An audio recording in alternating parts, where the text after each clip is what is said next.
Hello there. You're listening to Scraps and Stories, a podcast that brings you real and relatable stories from what life in healthcare really looks like.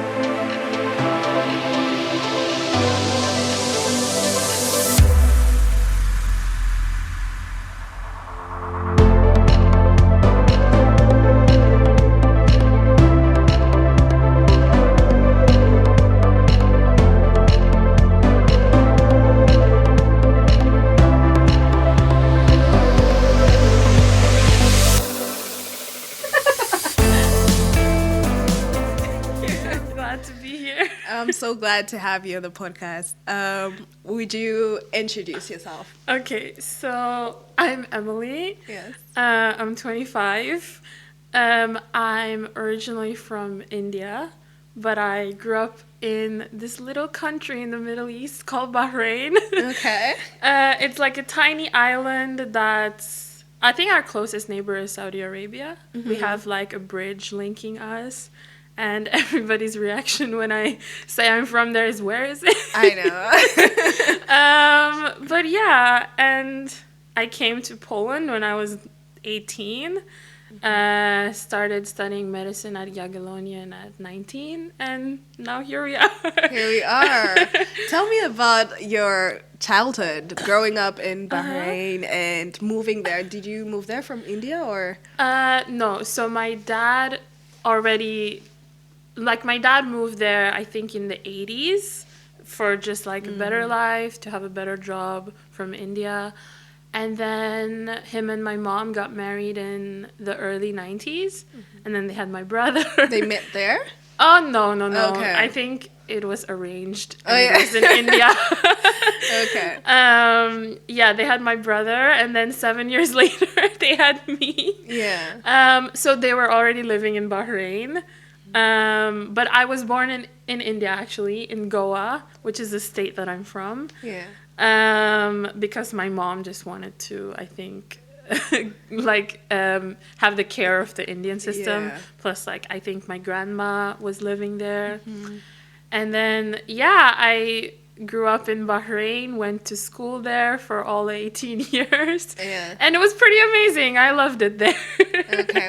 What's the main language in Bahrain? The official language is Arabic. Okay. But everybody speaks English. Everybody speaks English. That's good. Because there is a lot of immigrants there. I think almost half, if not more than half of the population is immigrants. So, everybody speaks English. Oh, okay, that's nice. Yeah. So it wasn't hard for you No. to move anywhere. Okay. No. So you went at high school. Is it the same, like primary school and high school, or how was it? Yeah, I think I had kindergarten, and then I did 1st to 10th grade in one school, and then I went for 11th and 12th to another school because the old one didn't have 11th and 12th. Okay. And I studied the Indian curriculum. It's called CBSE, and I think my parents just chose it because, to be close to the culture, and also my mom said that, in her opinion, they teach us more there. Right. So, I mean, I agree, I think, because I didn't find I was lacking in any knowledge when I came here that I needed from high school. So, yeah. That's good. Yeah. That's good. Okay, so little Emilie transitioning into thinking of becoming a doctor, thinking of moving somewhere. Tell me about that process. Okay, so I think choosing medicine, it was kind of always a one-track mind type thing. I think as far as I can remember, I was only ever interested in biology in school, and English a little bit because it was fun, but chemistry was okay. Physics, I hated it. So definitely not becoming an engineer. Me and you both. Yeah. Physics, yeah. I failed a lot of my physics tests. Yeah. But yeah, I was only ever really interested in biology. And I think from that, I was like, okay, medicine sounds really good, really interesting about the human body, helping people, etc. And I think I had a little, time when I was in 10th, 11th grade where I was like, do I really want to do this? Because it's like a lot of hard work, a lot of strain on you. But then I think there was nothing else that I was passionate about. So I chose medicine.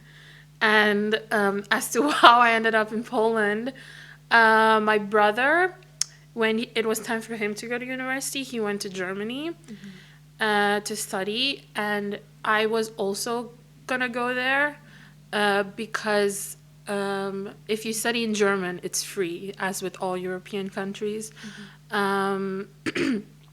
But I would have had to like learn German fluently, and you also have to do this like extra year of high school to equalize your like foreign high school to German high school. So that's already 2 years before I start medical school. And also didn't really want to study in German. And also studying in Bahrain was really expensive. Okay. Yeah, we Because have. I was about to ask you, why didn't you consider?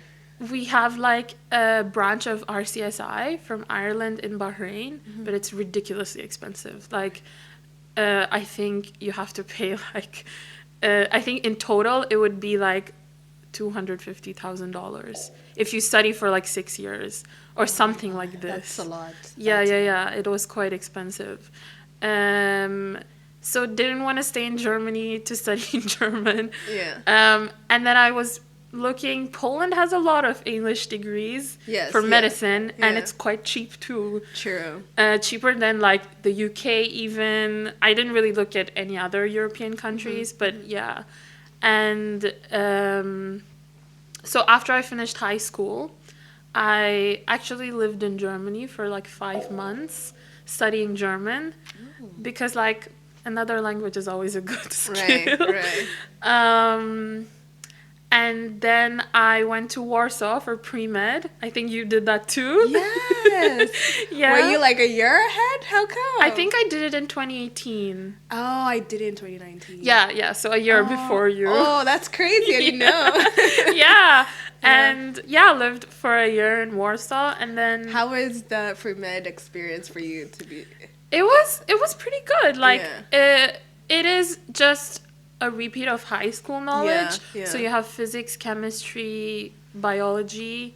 We had anatomy. Yes, that was good. It was like an intro to first year anatomy.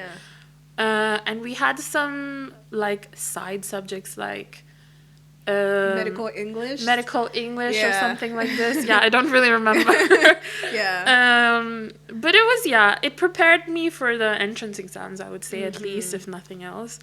Do you feel like you needed it as someone who did biology and chemistry, all the major sciences? No, probably not. I don't think I needed it, but I did it. And I also met one of my best friends there. So. Oh, okay. It's a win-win. Win-win, right? And then, I applied to the University of Łódź. I obviously applied to the Medical University in Warsaw, and then to Jagiellonian because I heard it's the best. And I got in everywhere. But I picked Jagiellonian because I heard it was the best. Okay. And I also really liked the city, and I wanted to live here. So wow. Okay, you liked it over Warsaw. I get a lot of questions. I'm like, how why did you change to Krakow? Because I get it. Like Warsaw is a nice city because to me Warsaw is very similar to Bahrain. You know, like all the glass buildings, the like big streets. But I don't know, like Krakow's little charming old town. I don't know. I wanted to come here. Had you visited Krakow before? Yeah. I came here for the entrance exam because I wrote it in person. Yeah. Okay. And then I also came another time to submit my paperwork, but by then I had already decided. Okay. Makes sense. Okay, so now you chose Jagiellonian University, and you know, first day of school, you're probably excited for medical school. What was your experience studying here? I would say it was pretty good. Like overall, it's a good education. Like people have said in previous episodes, you get very early exposure to patients, which is a good thing because like I know some of us may like the theoretical part, but a lot of us like to be hands-on. And for me, like even in the summer after first year when you do your nursing clerkship, I was already interacting with patients. Like the nurse that I was with, she let us give them their IVs, she let us draw blood. Did you do your clerkship here? Yes. Okay, that's and it was really during good. COVID. Wow, that's really good. Yeah. I did it at Prokochim. And I think this early exposure to patients is really great. Plus, like, the university has lots of opportunities if you want it. You can do research if you want. Yeah. There's lots of, like, interest groups. There's lots of sports groups. There's, like, the choir. I think there's, like, so many opportunities for you to grow your career, grow socially. Like, Yeah. it's amazing. Okay. I agree to that. Especially the fact that we do have these clerkships every single year. I feel like that prepares us a lot. Because I used to go back home and they're like, oh, I thought you have your summer holiday. Why are you working? I'm like, every single year I have to do at least 1 month of, practice. And you have to prove it that you did some practice. So I feel like that exposed me to, what working as a doctor looks like. Yeah, truly. Because you kind of do all the important fields. Like you do internal medicine, and then you do obstetrics, you do emergency, you do surgery. So it's basically like all of the big departments. Yeah. And how was it working in COVID? You said you did your clerkship in COVID? Yeah. What was it like? It was like pretty much what you would expect. Like we had to wear masks all the time. The COVID patients were isolated. So if you wanted to go into their rooms, you had to do like the whole PPE with the like plastic shield and like the gown, like the surgical outfit, but for COVID. We had to get a lot of COVID tests done before. I think I had to do one before, and then one of the patients that we were with tested positive, so then I had to do it again. But other than that, I think it was pretty much like any other clerkship. Yeah. What would you say during your whole medical degree, 6 years? What would you say was the hardest or the hardest and easiest year?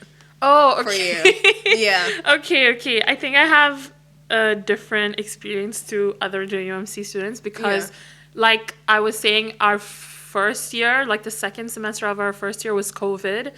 So I think from second semester of first year to pretty much end of second year, it was all online for us, or mostly online. So I think most people would say second year was the hardest. But for me, it was okay. Okay. Like the subjects were hard, microbiology, like you start pharmacology, you end biochemistry. It is hard. But I think honestly, first year was probably the hardest.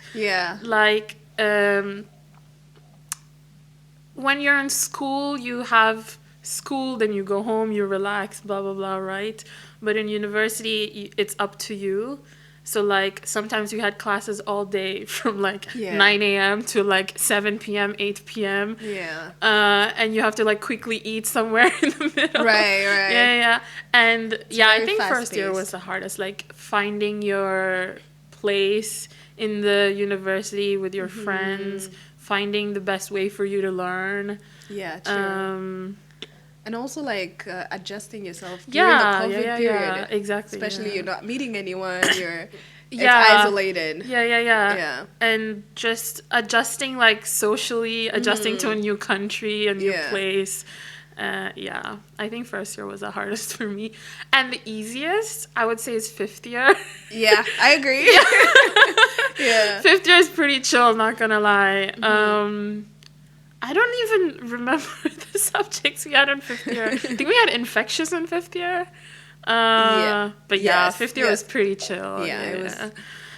What would you tell like a first year medical student right now? Would you give them hope that it gets better? Because yes, it's true, a lot of people in first year find it hard because it's new. Everything is Yeah. new, and it's a lot to learn. Yeah. So I always thought that, I think I had a culture shock when I was in first year. I was like, oh my God, Fair. is it going Fair, to be like fair. this all 6 years? I think I had my culture shock in Warsaw. Because Okay. I was like freshly 18, didn't know the Yeah. language, didn't know the people. Yeah. Living alone for the first time, and I was True, terrified. Like, true. but you get used to it. But my advice to first year, I think like don't be too hard on yourself. Right.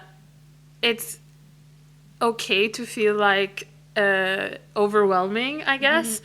I think you will find your place eventually. Everybody does, I think. Yeah. And also find your way of studying, because that will affect the rest of your medical school. True. Like whether it's Anki, whether it's like you learn through videos, whether you learn by taking notes, whatever it is. Yeah. I think find what works for you in first year. True. And what works for other people shouldn't necessarily work for you. Yeah, exactly. Because Yeah. you might find that a lot of people maybe use Anki Yeah. or they use other, but maybe it doesn't work for you. Yeah, So, exactly. True. Yeah.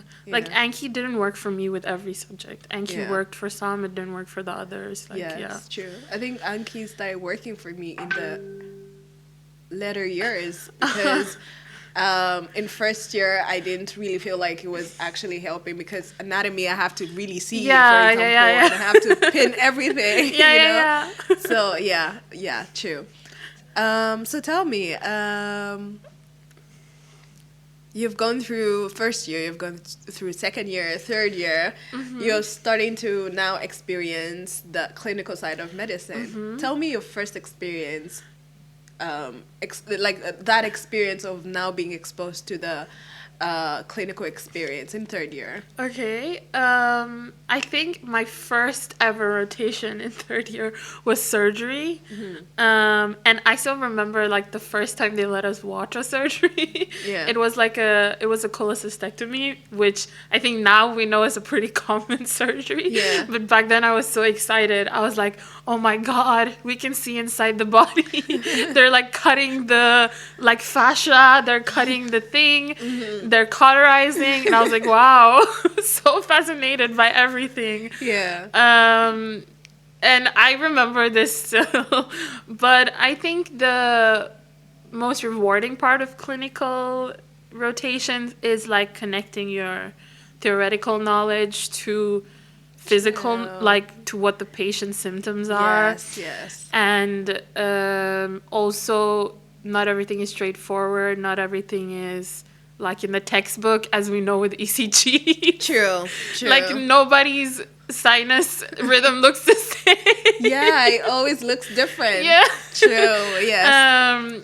And also like learning how to deal with patients, like interact with patients.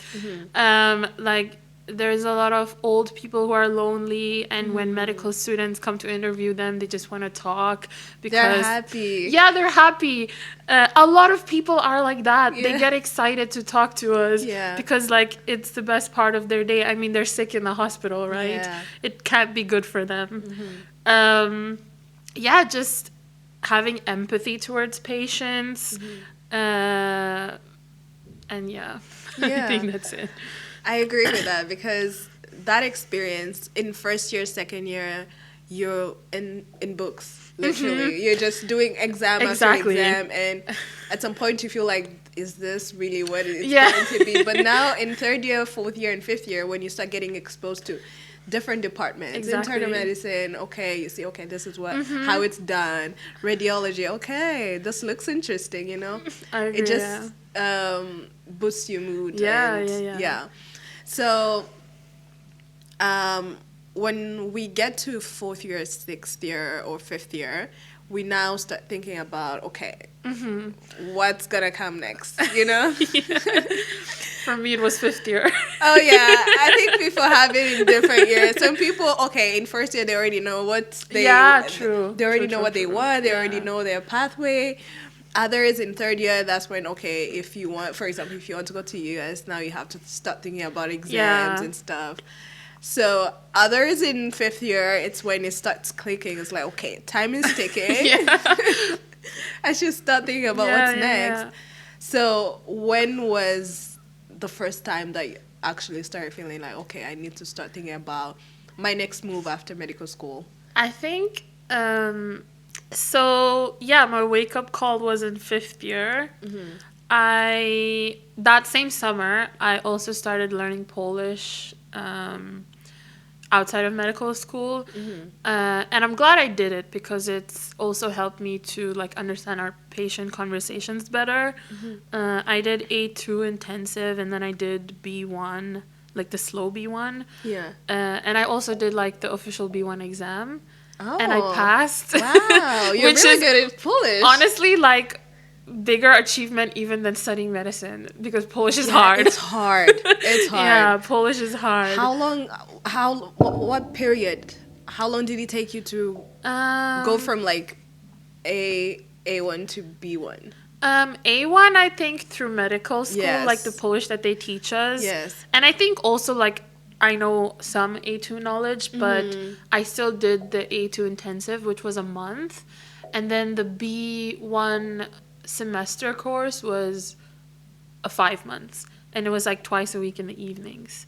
And then after that course, I think I was pretty much ready for the like state exam. And I took it and I passed. Wow. So like 3 months? Would you say it's like 3 months of intensive? Yeah, like if pretty you much. study, if you go to a course every day, I think you could do it in 3-4 months. Yeah. Okay.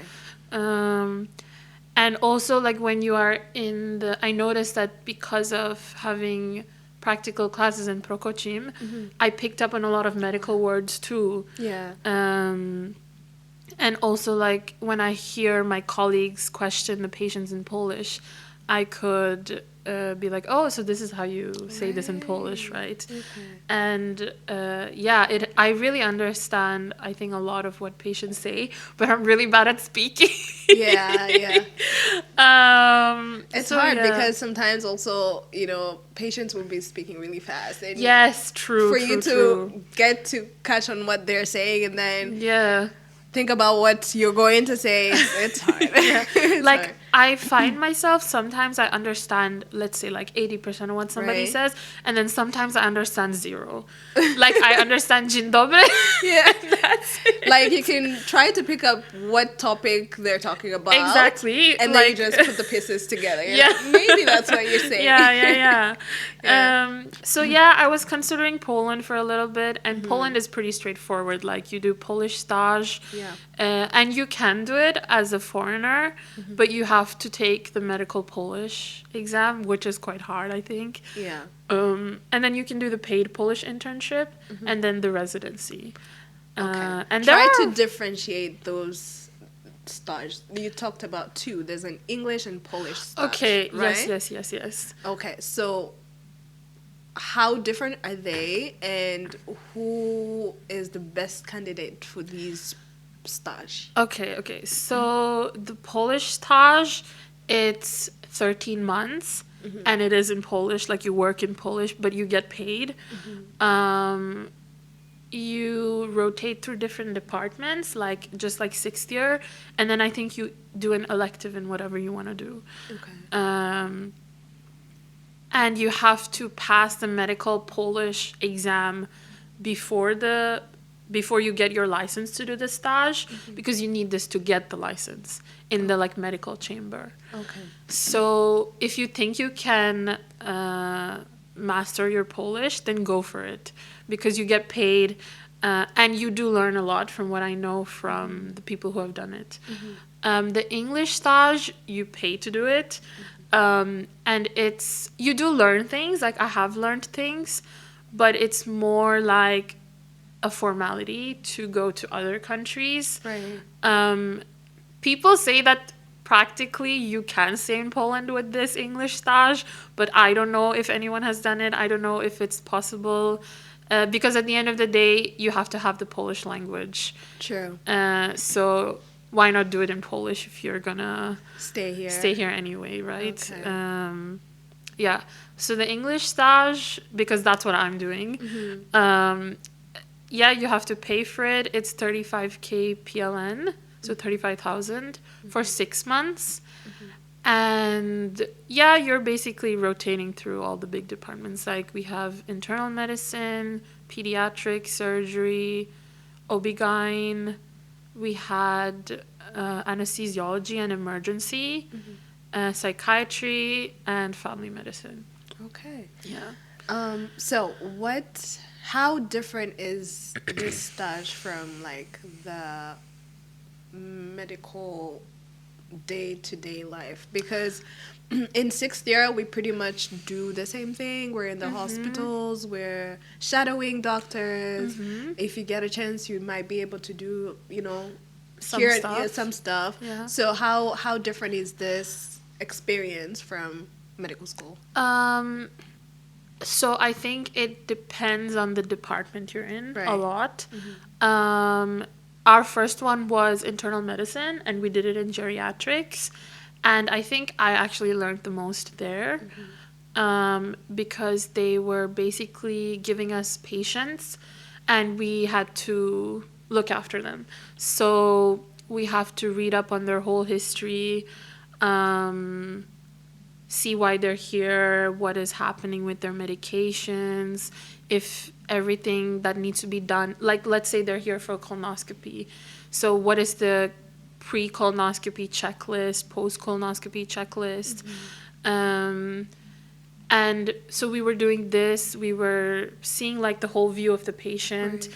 Do they really need to be on all these medications, or are they having some other symptoms which they need medications for? Like, it's more like a whole view approach. And because we were going there every day for 5 weeks, we actually get to see the course of their illness and the course of their stay. Because I think in medical school we have this thing where we talk to one patient one day and then the next day it's done. Like, we don't know what happened with them. Yes. It's a new patient the next day, right? So we actually got to stay with our patients and see how they're doing, how they're improving, getting worse. We learned to write like discharges. And yeah, just seeing like a lot of the important things is like also learning dosages of medications, Yes. at least the basic ones, Yeah. like aspirin, all the basic antibiotics. Yeah. We also went on consults with the doctors to other departments to see how like internal medicine plays a role in like urology, for example. Okay. Yes, so we learned the most in internal medicine, I would say. And surgery, I think, was the most like medical school, where we were just standing watching surgeries all day. Yeah. I have nothing else to say. Pediatrics, also pretty much like 6th year, but you have like more one-on-one with the doctors. So if you're interested in it, I'm sure you could do more. And also a big thing in English stage is, even though it is in English, it really helps if you know some Polish, because then you can talk with patients, you can read their notes.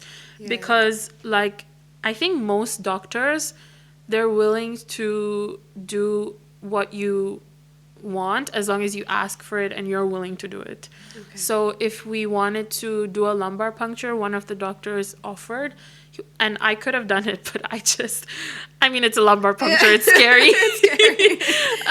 Because I think also, a lot of us, we know how to do things in theory. Yes. Like a yes. lumbar puncture, or like even a catheterization. Yeah. But when it comes to doing it practically, I'm like... It's different. It's different. Yeah. And the doctors in OB-GYN were really nice. And psychiatry was really nice too. The doctors really made an effort to make us feel included and translate everything for us. And yeah, pretty much that's all I have to say. Yeah.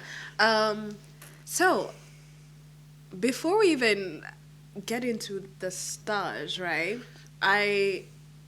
I'm interested to know how you start applying for this stage, because I know it's not all universities that offer this.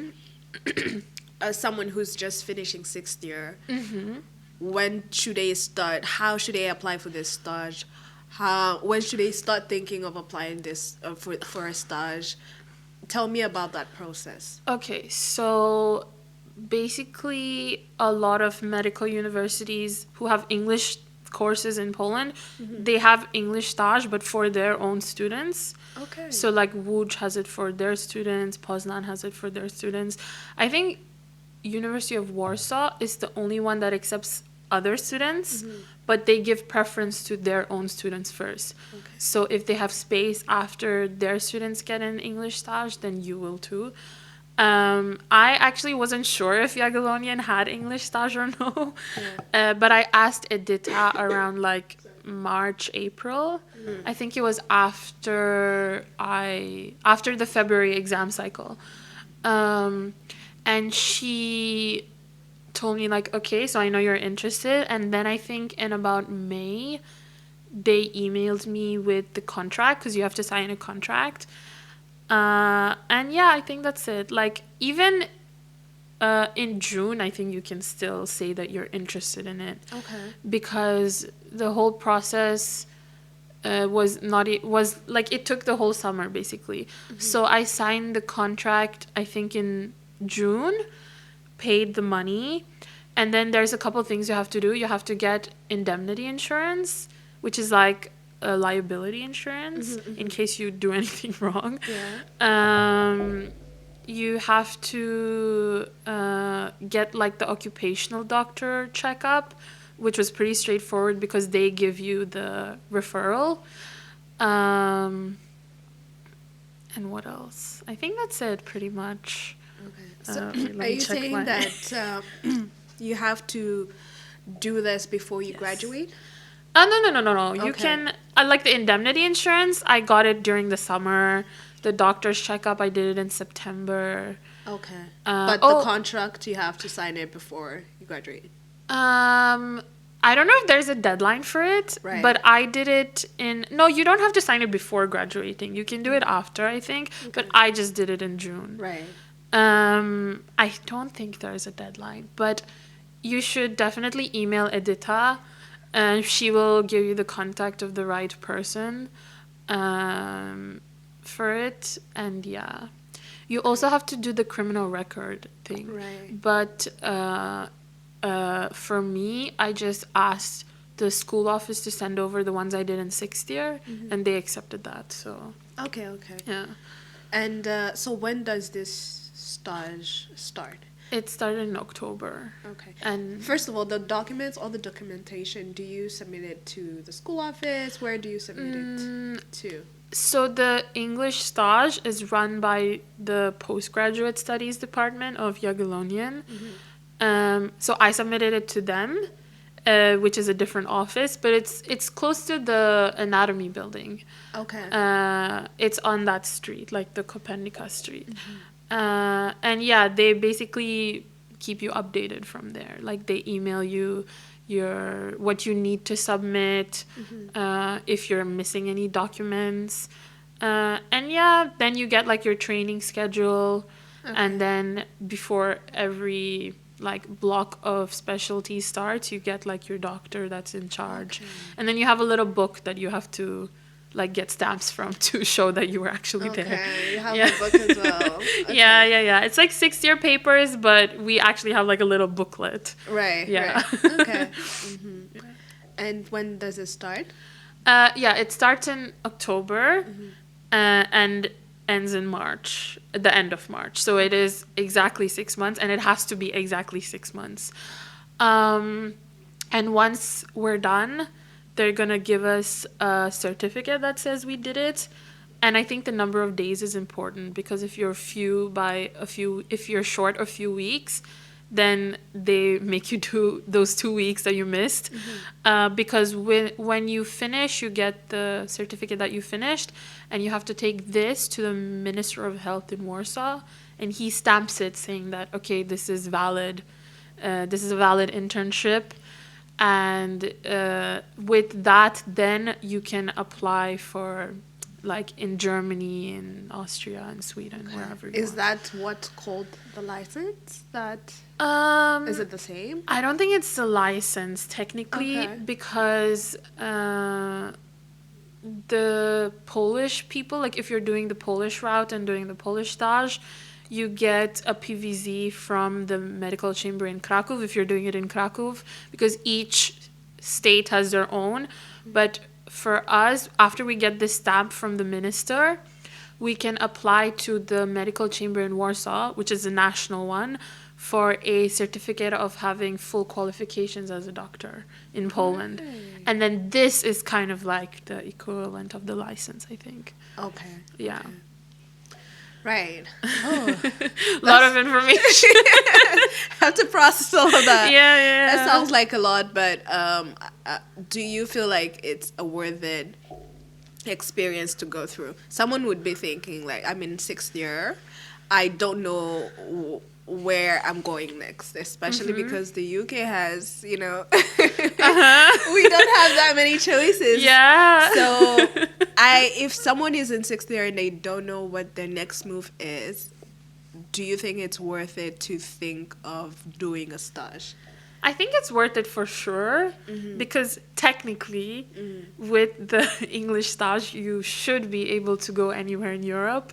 Yeah. Like I was saying earlier, I've heard that people can do English stage and then go into F2 in the UK. But I will say, like, practically everybody, like every country, every medical chamber can make their own decision. So yeah, that's what I'm gonna say. And I think I know for sure that they accept it in Germany, for sure they accept it in Sweden, and for sure in Austria, Okay. because that's what the school office told me. And I think I know people who have done it, for example, for Germany and for Austria. So they accept it as a licensed doctor. You start working as a doctor? resident. A resident. basically. So Yeah, you can apply into residency. yeah. Residency. In Germany, Okay. yes, for sure. In Okay. Austria, it's slightly different. You still have to do their version of stage, but you get paid for it. So Okay. yeah, it's slightly different in Austria than Germany. But I'm not too familiar with how it works in Austria. Okay. That's good to know, because first of all, I realized a lot of us don't know about this whole English stage. We know about the Polish stage, but not so many people know about the English stage. Fair. Not so many people know the opportunities that come with the English stage. So I think it's a very important thing to note, just in case you are thinking of, Yeah. Germany or Austria, like you said, Yeah. might consider it. Yeah. So tell me, why Germany? Okay. Why Germany? Because I know a lot of us, we start thinking about, English-speaking countries. Fair, we don't want to learn a new language. Or, not so many people consider Poland because, again, you said how Polish is very hard. So, of all countries, of all European countries, the US, everywhere, why Germany? Why do you feel like it's... Okay, so I'll start off with the biggest reason right now is that I have family living there. Okay. My brother lives there. And, well, in Poland, I don't have any family. And I want to be close to my family. Also, for me, the language is way easier to learn. Is German. it easier than Polish? Yes, I definitely think it's easier than Polish. Okay. German has very similar words to English. Obviously, it's still a different language. Yes. Like, I'm not saying it is as easy as learning like a different type of English, but for me, it is way easier than Polish, and it's more like intuitive for me. And also the benefits, I think, are more in Germany. Like, you get paid more. And yeah. Did you ever think of moving back to Bahrain or practicing in Bahrain? So I considered it, and I went to Bahrain in the summer after graduation. So just the past summer. And basically they told me that to work as a resident and to be trained as a resident, you have to be a citizen, and I'm not a citizen. Okay. I'm still an Indian citizen because they don't offer citizenship in Bahrain, even if you live there a long time. So yeah, you have to be Bahraini to be trained as a resident, but once you're a specialist, the market is open for you. You can go work there as a doctor. I think it's pretty straightforward to apply for a license. Okay. I don't think you have any exams. You might need to know Arabic because As it long is as you the- studied in Europe, or do you think they recognize all medical? I think they recognize all of them because there's a Okay. lot of Indian doctors in Bahrain as well. Okay. A lot of foreign doctors in general. So I don't think it has to be European. I think you can, Okay. as long as you're a specialist somewhere, Yeah. I think you can go back, you can go to Bahrain and work there as a doctor. Okay. And personally, I have always had this dream of going Of back, going back. to Bahrain because, like, it's my home. The weather is amazing. Yeah. Okay, tell me about the application process to German. Okay. Tell me, okay, you just finished stage in March. After 6 months, you get your license or certificate, right? What's next? Okay, so basically, you also get this EU conformity certificate from the medical chamber in Warsaw, and it basically says that your diploma is like the same as any European medical diploma. Application process, so I think you need two things. First of all, you need to pick which state you want to go, because the way that it works in Germany is there are 16 states and you have to apply for your license in one state at a time. So there's no national system. So let's say you want to go to Berlin, you have to apply to the Berlin state for the license there. But then once you get it in Berlin, you basically have it in the whole country. Like you show another state, okay, I have the license in Berlin, and they're like, okay, they give you a license, we'll give you a license. Okay. Yes, so you can only apply to one state at a time, but and it is also quite a long process. In most states, like some people are even waiting for a year for their license, I will say. So I think I would advise you to pick your state, do your research on who takes the longest times, and yeah. Okay. And the second thing is the language requirement. So the minimum to apply for the license is B2.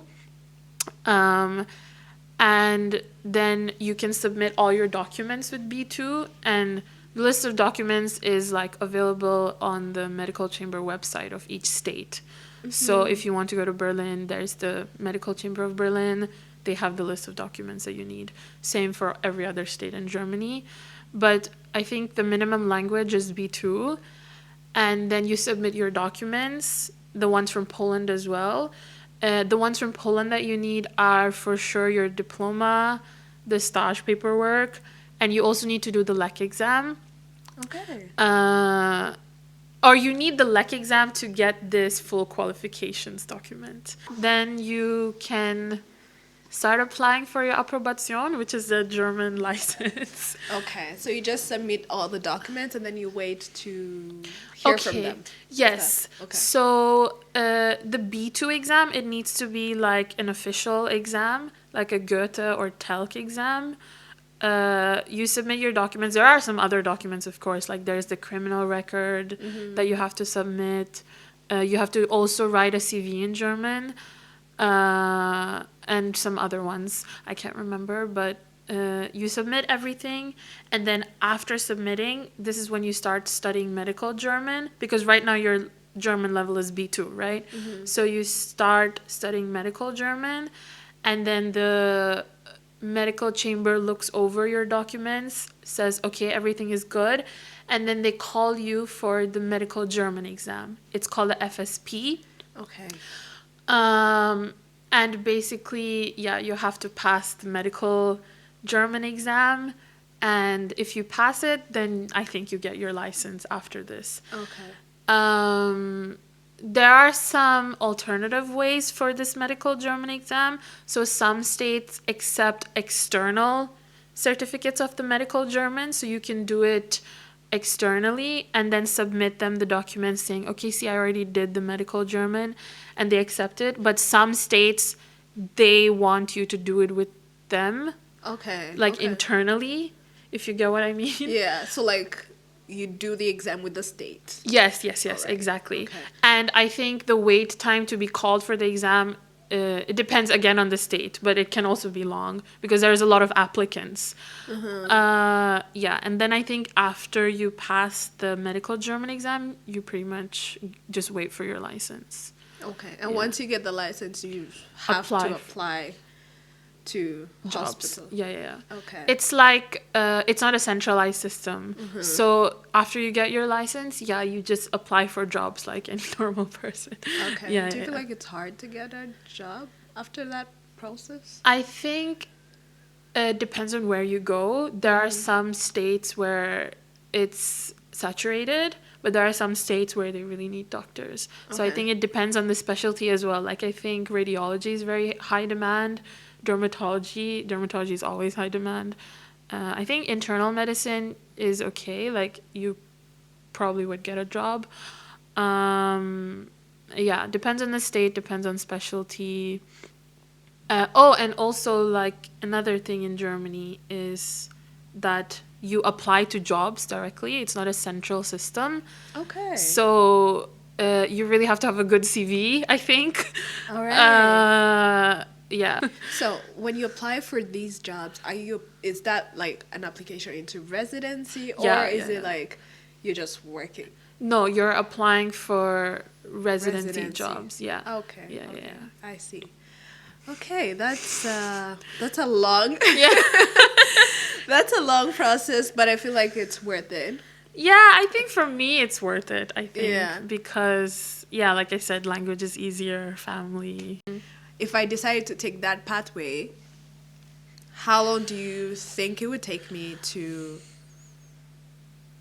learn German to a point that I can do an exam and pass it and start applying to jobs? I think honestly, if you're doing it every day, going to classes every day, interacting with people every day, 6 to 8 months for from A1 to B2, I would say. And then maybe another 2 months for medical German. But I think it depends on how fast you want to learn. I think it could be faster if you wanted to. Depends. And also I think the most important is to get your speaking to a good level. Yeah. Because like, yeah, reading is important, listening is important, but speaking. Is the And most also to like, because my problem when I learn languages is that I'm very shy to speak in the language that I'm learning. Yeah. Because I feel like, oh, I'm going to make a mistake and everybody's going to judge me. Yeah. But truly, to speak with people, I think best way to learn. Okay. For Got me, it's that. pretty easy because like my brother speaks German, he's fluent, so but we don't speak in helps. German.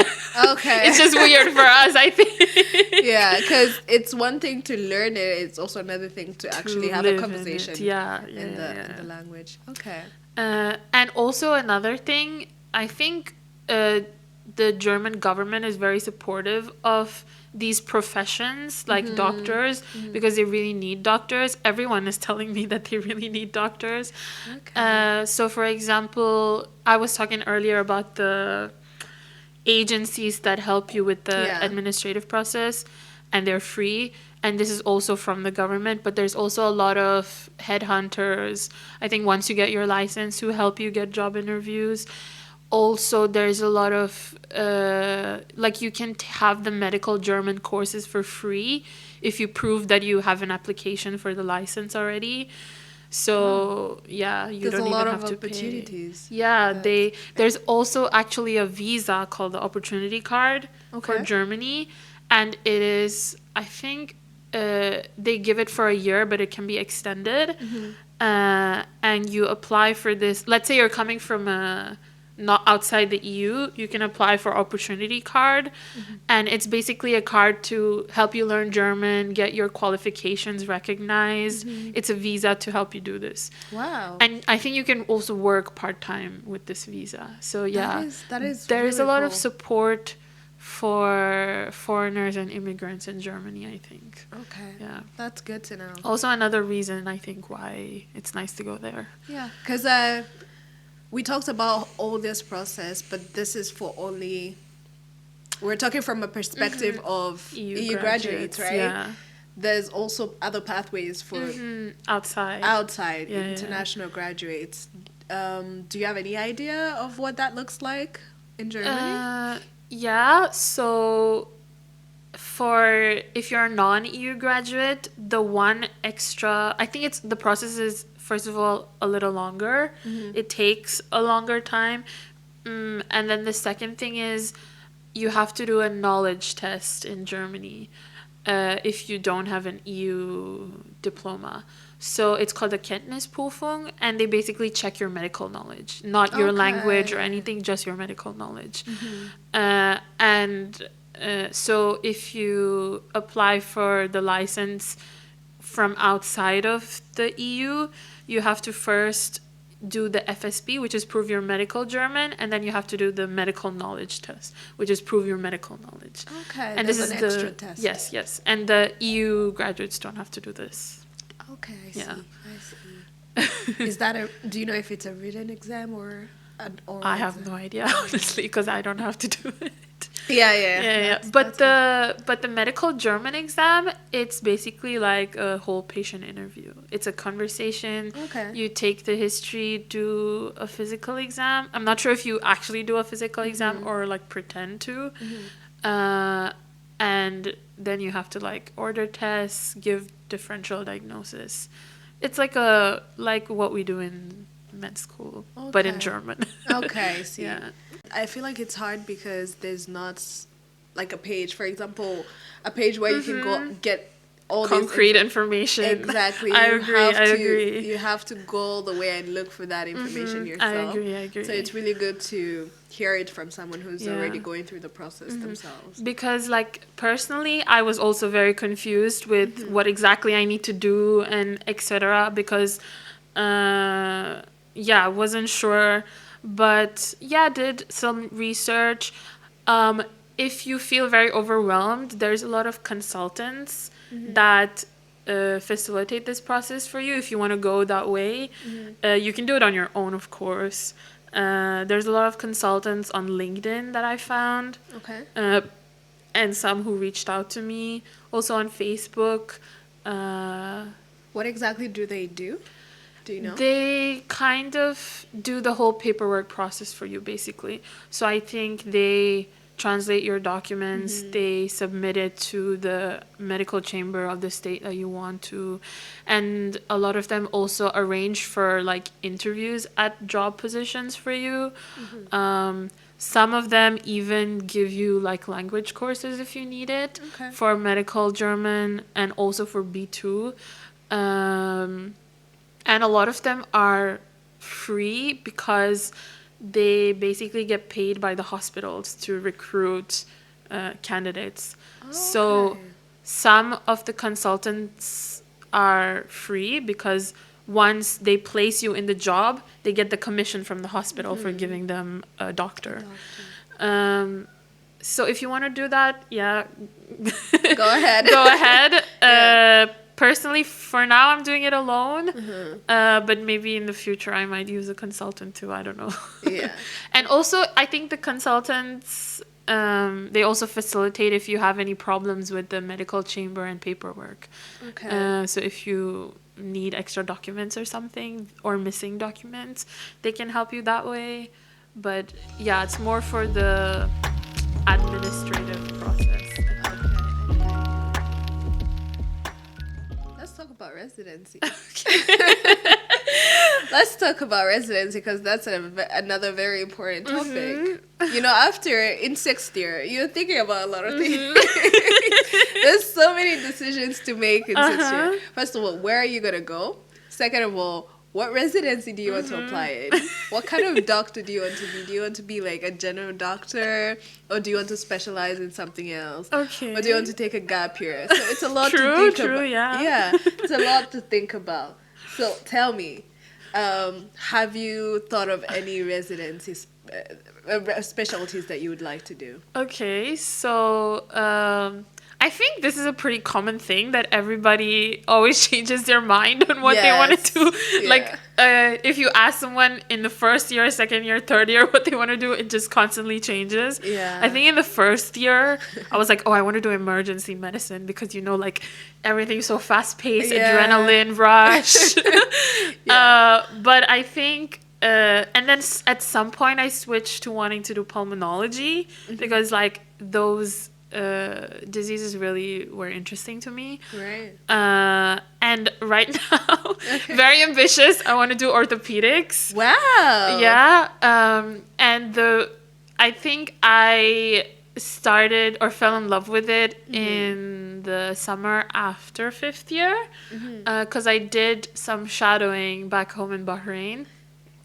And the guy I was doing it with, he was an amazing teacher, like really amazing. Wow. And I think his passion rubbed off on me. Yes. And like I got to assist in my first surgery. That Wow. was amazing. Yeah, just Orthopedic holding surgery. yeah, That is crazy. like just holding the retractor. Okay. He let me screw in one screw. Oh my god. I mean, for me, it was amazing. Yeah, I hear it. Do you know how you talked about how in first year you watched, no, in third year you watched first surgery and you were like amazed? Yeah. My first surgery to watch was an orthopedic Oh, surgery. okay. I was traumatized. Yeah, there's a lot of stereotypes. Though. Yeah. All the ortho bros. But I feel like they have the best work-life balance, to be Really? honest. Yeah, the orthopedic I was working with, I once did a clerkship in Rwanda, and I was working with an orthopedic doctor, and he would come to work like 9 to 5. Oh, and then okay, he would leave be on like, time. okay, I'm going to do 2 days of consultation and 1 day of surgeries. And yeah, Chill life. he was like the boss. And every time he had his own room, you know how like maybe surgery rooms, it could be like overbooked. So True. for him, it's like, okay, my room is This there. is my room. Exactly. You know? Okay, I get it. Yeah. Yeah, because this doctor I shadowed, he had a pretty chill job too. Like, I think he would work from 7 to 3 and then have a lunch break, and then from 5 to 7. But I think he did say he was always on call because he Okay. was the full-time orthopedist there, but it was a Right. small hospital. Sure. Okay. I think it depends also what type of hospital you're working in. Because I think if you're working in big university hospitals, orthopedics deal with a lot of the trauma cases yeah. after accidents. So I think it can be hectic in that way. Yeah. But yeah, for me, it's just about like seeing what you're doing, I guess, if Okay. that makes sense, you know, because you can see the fracture, you can see the dislocation. Right. And also radiology is interesting to me for the same reason, because you can see in front of you what's wrong. Yes. So yeah, very ambitious orthopedics. Yeah. But I think I'm also considering internal medicine, like pulmonology. I still like it. Yeah. I also really liked infectious diseases. Yeah. The rotation was really nice, well conducted. Yeah. I also did an elective in infectious. It is very interesting. Did you do it here? Your lecture? Yeah, Okay. in 6th year, yeah. Okay. I remember the doctor during one of our classes was showing us photos, and she's like, "Okay, what disease is this?" Right. Yeah. Yeah, that's my infectious diseases rotation was also very interesting. Yeah, because it's not diseases you see here a lot actually. True. Yeah. And for me, it was personally very interesting because a lot of these diseases you see them back home. Yeah, exactly. So, exactly. so you're Same like, in oh India. my god, I've just seen this theoretically through medical school, but Yeah, having to see I this agree, in I person agree. is yeah. Yeah, like tuberculosis is not so common here, but back Exactly. home, Yeah. it's still like it's still, I think, an everyday disease like malaria, all of these things. Exactly. Is it the same in Bahrain? Do you find that the diseases here are pretty different from there? Maybe not Bahrain, but definitely in India. Okay. Yeah, definitely Okay. in India. Like, people still get malaria, cholera, diphtheria, Yeah. tuberculosis, like I said. Yeah, I think so. Okay. I think infectious diseases is, like, there's huge potential in India. And I think in all of Asia, probably. Yes, true. Yeah. And then radiology also was my elective. That was fun too. We used to play like Find the Fracture. Yeah, that was fun. But yeah, those are my interests right now. We'll see what happens. Yeah, and the good thing I heard in Germany, you can easily go into any residency you want. Do you know about that? Yes, I think it is. Like I said, it's like getting a job. Yeah. So I think the process is pretty easy after you get your license. Just apply for jobs, get interviews, get a job. You can start out in family medicine if you feel like you're not ready for a surgery, or you can start out in internal medicine, and you can always transition to another specialty. Like, you can transition to orthopedics. Okay. I've seen some like job ads for orthopedics who are like, we're looking for someone with internal med experience or emergency experience. Okay. So you can always transition easily. I think that's good, and it's not too rigid. Yeah. Do you know how long the residency is in Germany? For orthopedics, I think it's 5 years, but I could be wrong. Okay. Similar, I think, to Poland. Yeah, I've and heard other- that most residencies are at 5 years. Yeah, 4 or 5 years, I think. Yeah. Okay. I think in internal medicine, it's the same as here, where you rotate in the specialties. Yeah. Okay. And then I think you rotate in the specialties like cardio, pulm, gastro, all of those. And then you probably do 2 or 3 years in the one that you want to focus on. That's interesting. Yeah. That's interesting. Okay, that's a very interesting journey. That's a very interesting journey. I have a question for you. Okay. If you had to go back in time, would you still go for this journey? Would you still go for medicine? And why? I think I would, because I still think that I'm very passionate about it. I think I'm Yes. very intrigued by it. Like, when doctors are explaining the pathology of illnesses, it's still really interesting to me, even though I might not be interested in the specialty, like in obstetrics. I think I would still do it, but I think I was really not prepared for the reality of studying medicine. Sure. And I think a lot of people aren't. Like, it's a great mental load, emotional load. Like, nobody prepares you for the first death you're gonna see. Nobody even prepared me for the first day of anatomy, when you're seeing like Like, you just walk in, Yeah. oh my god, this is what we're doing.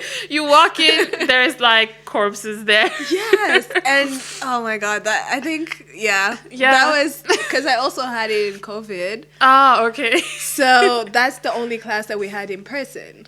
So I was so excited. I was like, okay, one class that we have in person, we're going to learn about the body, you know. Yeah. So I walk in. First of all, the smell. The smell. Like, okay, what's happening here? Yeah. But yeah, that was a shock for me. Yeah. But yeah. Yeah, I think, I think about it, because it is a lot. You need to think about your future plans. Like, do you want to have a family? Yes. What do you want to do in life? I think Yeah. it's really important. Yeah. I think I just wish there was more insight into what it actually is to be a doctor. I Yeah. think Faith and Kodzi had said this during their episode, but try to shadow a doctor if you can, Yes. to see what, like, a whole day, not just for like 2-3 hours, because you do not get a glimpse of what it is like. Yeah. See how their day-to-day looks like. Talk to doctors. Yeah. And yeah. Yes, I agree. I really think the best way to actually know what the medical field is by experiencing it. Yeah. And you can do this through the clerkship even. Yeah, The clerkships. yeah. Like, be around hospitals, be around doctors, and see what exactly they do. Yeah. Or even just picking a specialty. Because, like you Yeah. said, I think I'm very similar to you because I would have classes and I'm like, this is very interesting. I could do this. I'd go for radiology and I'm like, okay, this is very interesting. Yeah, Maybe I want to be a radiologist. Yeah. And then you go for gynecology, you're like, okay, doesn't sound bad. Yeah, I think just know what you're getting yourself into. Exactly. Yeah. With medicine, because I think I've realized a lot of people who are not doctors, they just don't get it. They don't get it. It's not something you can explain to someone like this. Truly. Yeah. I don't even know how to put it in words sometimes, like the things that we see and we experience. Yeah. It's a unique experience, I think. Yeah. And for all healthcare, not just for doctors, like nurses, physiotherapists, dentists, psychiatrists, everybody, psychologists even. Yeah. Everybody in healthcare, it's a unique experience. Okay. For one last question. Okay. For people who think, maybe who might not be in the medical field, who think that doctors have it easy and they get, after med school, you're needed everywhere. Uh-huh. Jobs are looking for you. They're knocking at your door. Come work for us. And they're offering you loads of money. What would you tell these people? What's that? How would you respond to that misconception? I think the laughter was appropriate, but I think it's not so easy as people think. Like, nobody is knocking on my door offering me a job. Yeah. I have to apply for jobs like any normal person, give an interview. I have to build up my CV like any normal person. And sure, we do get paid a lot, but we also do a lot. Yeah. Like, we are invested in our patients' lives, in their health. And I think we get paid what we deserve. Yes, yeah.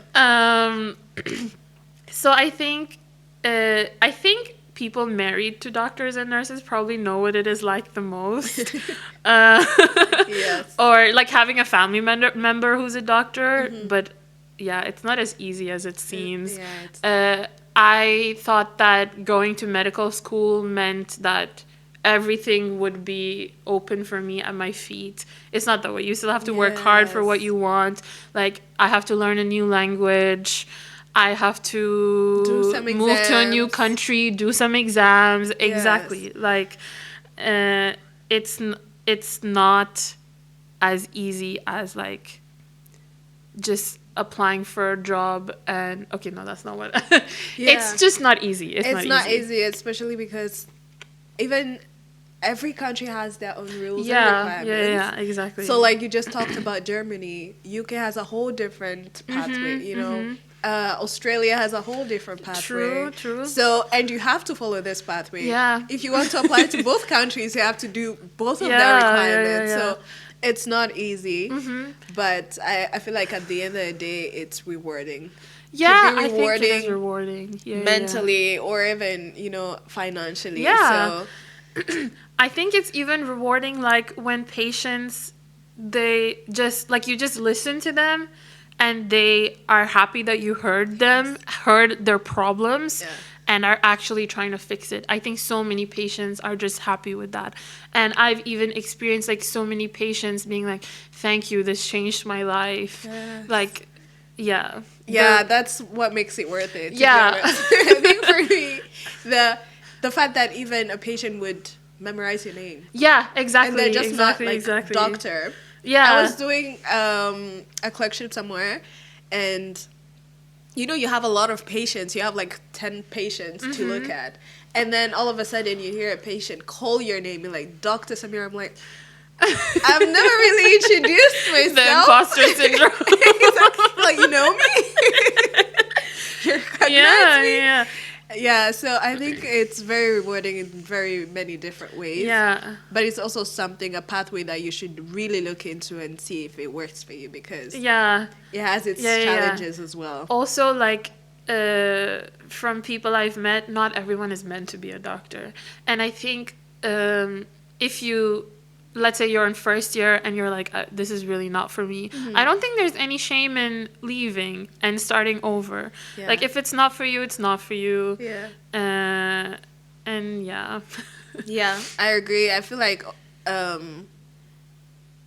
it can open so many doors for you, but also you shouldn't feel like you're confined to just this. Yes, There's so many other things outside of medical school. And I think it's also very easy to get overwhelmed by not knowing what to do.